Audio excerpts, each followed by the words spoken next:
Somewhere in the modern dating market, we have communicated to women that it is totally acceptable to expect a man to pay for their hair or their nails for a first date, or to even go as far as to ask a man they barely even know to help them with their bills.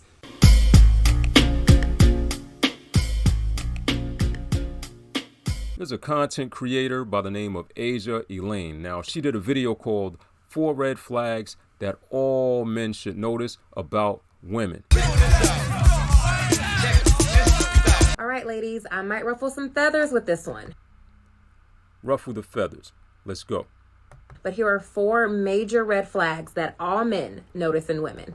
4 major red flags that all men should notice in women. Some guys don't notice these red flags.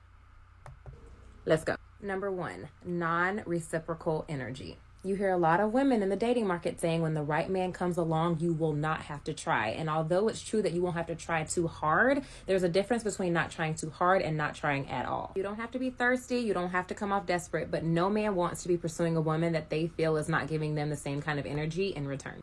Exactly.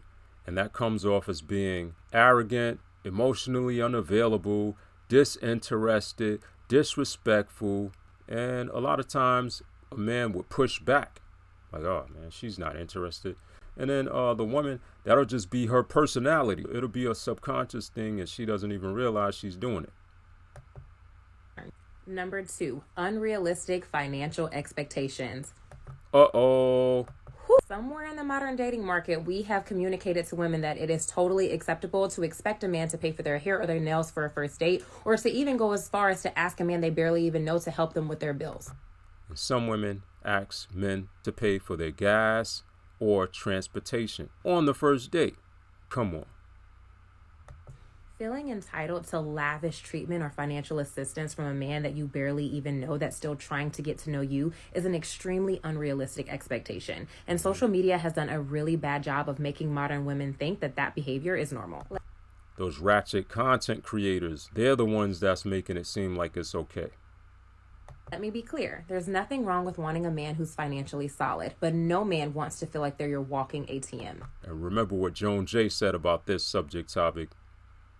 You're all treating them as an ATM machine.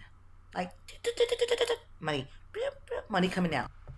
Number 3, immaturity and uncontrolled emotions. Immaturity, uncontrolled emotions, acting crazy, all of that has been rebranded recently as being toxic. And there are a lot of social media channels out there that actually glamorize being toxic and encourage women to engage in this kind of behavior. Yep, exactly. When good men get a sense of that behavior, you lashing out, blocking their number, cursing them out. Being disrespectful, sarcastic, what else? Passive aggressive, all that. They either just stop taking you seriously from that point forward, or they don't tolerate it altogether. Or if they tolerate it, that means that they're just going to tolerate it until they have sex, or they'll have sex until they reach the boiling point where they're just like, this chick is just too toxic. I'm going to stop messing with her altogether. Yeah, that happens also. Because you're coming across to him more so like a child who's throwing a temper tantrum than you are a woman who wants to be taken seriously as an adult. And I have a word for these people who act like this. I call them kidults. Kidults. Kidults. Basically, they're adults who act like children. Children trapped inside of adult bodies. Kidults. Number 4, probably the most controversial one of all, being too masculine. A lot of women will shy away from being feminine now because of the negative connotation that's associated with that in modern society. What, being submissive? Being submissive just means being humble and obedient. So yeah, negative connotations associated with being feminine, being too soft. Look, men, we ain't having that no more. We don't like masculine women. Whether you like it or not, the reality is that men like feminine women. Men love feminine women. Now, this is the part in the story where a lot of women will say, well, it takes the right man to bring out that feminine energy. Selective femininity. That means she's feminine under certain conditions, but that also means she's feminine until the man does something that she doesn't like and she gets triggered. She just goes into flip mode squad and goes crazy. She hulks up and wows out and just throws her tantrum, and just, yeah. Wait. What happened to the feminine woman that was we were just talking to a few minutes ago? Selective femininity. There's a difference between acting feminine and being feminine.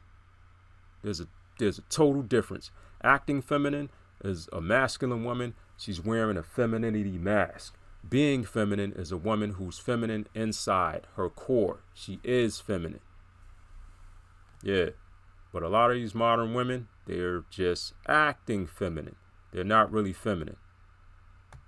Although I do think that there are some points of that are true, overall, I don't really agree with that. I think that as a woman, you either embrace your feminine energy and you walk in that, or you just haven't tapped into it. A lot of women haven't tapped into it.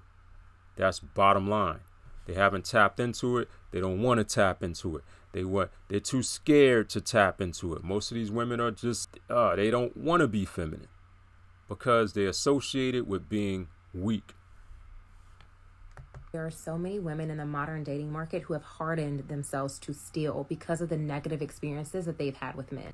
And that just means that those women need therapy. They need counseling, take some yoga classes, take some meditation classes, and not just one or two. Yeah, this takes works, years to recondition the mind. You have to shift the paradigm, in the words of Bob Proctor, rest in peace. But yeah, that requires a paradigm shift.